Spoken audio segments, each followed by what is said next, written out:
नवनवीन व्हिडिओ पाहण्यासाठी व आमच्या सोबत राहण्यासाठी चॅनलला सबस्क्राईब करायला विसरू नका।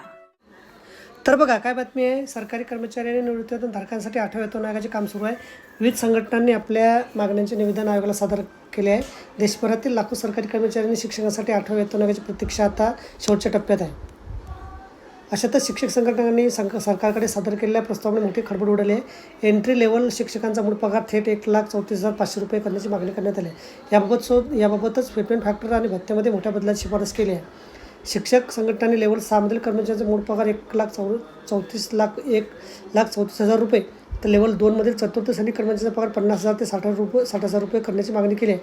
सध्याचा फिटमेंट फॅक्टर 2.57 वरून वाढवून 3.83 पर्यंत नेण्याचा प्रस्ताव आहे। मागे भत्ता जेव्हा 50% पोहोचेल तेव्हा तो मूळ पगारात विलीन करावा अशी मागणी करण्यात आली आहे। असं झाल्यास मूळ पगार वाढल्याने निवृत्तीवेतनानंतर मिळणारे फायदे आणि इतर भत्ते आपोआप वाढतील अशीच मागणी इतर संघटनांनी देखील केल्याने आयोग काय निर्णय घेते याकडे सर्वांचं लक्ष लागलं आहे।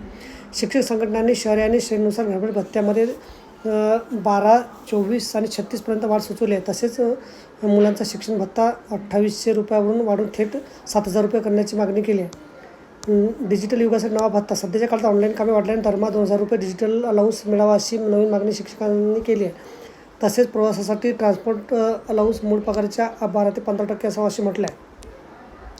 तर बघा अशा प्रकारे अत्यंत महत्त्वाची माहिती आपल्याला समजली असेल। व्हिडिओ सुद्धा आवडल्यास लाईक करा, शेअर करायला विसरू नका। धन्यवाद।